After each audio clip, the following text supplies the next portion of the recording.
जब दुनिया ऊर्जा संकट से जूझ रही है, तेल के दाम आसमान छू रहे हैं और जलवायु परिवर्तन ने कोयला गैस आधारित बिजली पर सवाल खड़े कर दिए हैं, ऐसे समय में भारत ने वह कर दिखाया है जो विज्ञान की सीमाओं से बाहर माना जा रहा था। भारत ने बना दिया है एक ऐसा जनरेटर जो ना तेल पर चलता है, ना गैस पर, ना कोयले पर और ना ही सोलर पैनल पर। फिर भी यह दिन रात बिना किसी रुकावट, बिना किसी धुएं या शोर के बिजली देता है, वह भी मुफ्त में। इसे कहते हैं भारत का मैग्नेटिक जनरेटर। इस तकनीक की जरूरत क्यों पड़ी? भारत जैसे विशाल देश में जहां 6 लाख से अधिक गांव हैं, लाखों लोग अब भी बिजली से वंचित हैं। सीमावर्ती इलाके बिजली पहुंचाने में कठिन हैं। ग्रामीण क्षेत्र में बिजली की कटौती आम बात है।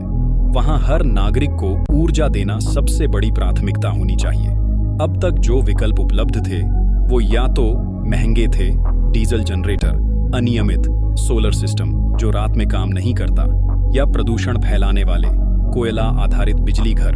इन्हीं समस्याओं को हल करने के लिए भारत के वैज्ञानिकों ने एक ऐसा सिस्टम बनाने का सपना देखा जो लगातार बिजली दे, प्रदूषण न करे, सस्ता हो और आत्मनिर्भर भारत के सपने को साकार करे।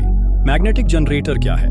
मैग्नेटिक जनरेटर, जिसे तकनीकी रूप में फ्री एनर्जी मैग्नेटिक जनरेटर या सेल्फ सस्टेनिंग इलेक्ट्रोमैग्नेटिक जनरेटर भी कहते हैं, वह यंत्र है जो विद्युत चुंबकीय सिद्धांत के आधार पर बिजली उत्पन्न करता है। इस जनरेटर में कोई ईंधन नहीं जलता, कोई बैटरी लगातार चार्ज नहीं होती और किसी बाहरी ऊर्जा की आवश्यकता नहीं होती। यह पूरी तरह इलेक्ट्रोमैग्नेटिक इंडक्शन पर आधारित है।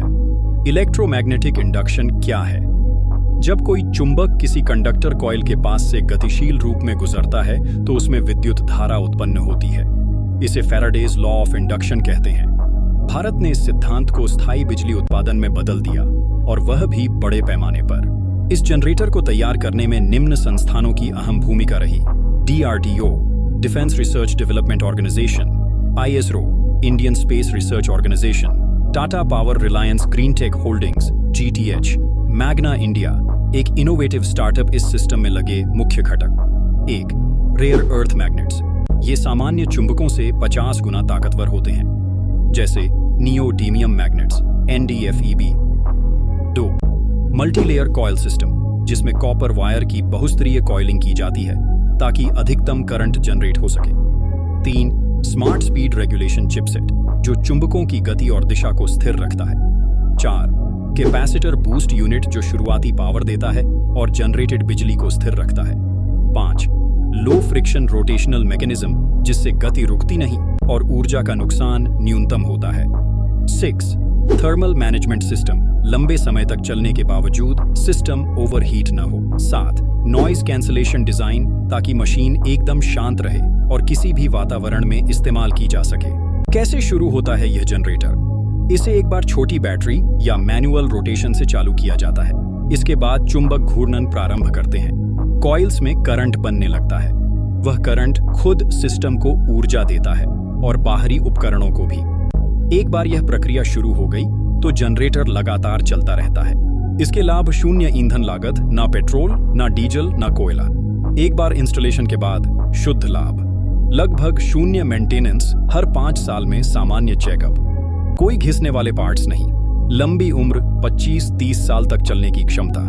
स्केलेबल डिजाइन, घरों के लिए छोटा यूनिट 5 किलोवाट, गांवों के लिए मध्यम यूनिट 50 किलोवाट, फैक्ट्री, अस्पताल, स्टेशन के लिए बड़ा यूनिट 500 किलोवाट या अधिक।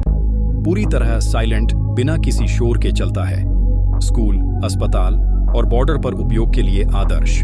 सरकार ने इसे प्राथमिकता के आधार पर इन क्षेत्रों में लगाने की योजना बनाई है।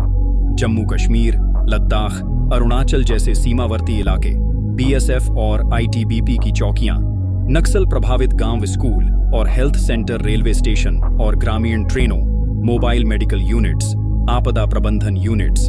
अमेरिका, नासा और MIT ने इस सिस्टम पर काम किया था, लेकिन तकनीकी बाधाएं आईं। अब भारत का जनरेटर देखकर अमेरिका हैरान है और इसकी कार्यप्रणाली समझने की कोशिश कर रहा है। चीन ने इसे कल्पना कहा था, अब वह इसकी नकल करने की कोशिश कर रहा है, लेकिन अब तक असफल। रूस के वैज्ञानिकों ने पहले इसे फिजिक्स के विरुद्ध बताया था, अब वह इसे गहराई से स्टडी कर रहे हैं। भारत इस तकनीक को एक्सपोर्ट करने की तैयारी में है। कई देश लाइन में हैं। क्या यह देश को ऊर्जा स्वतंत्र बना सकता है? हाँ, बिल्कुल।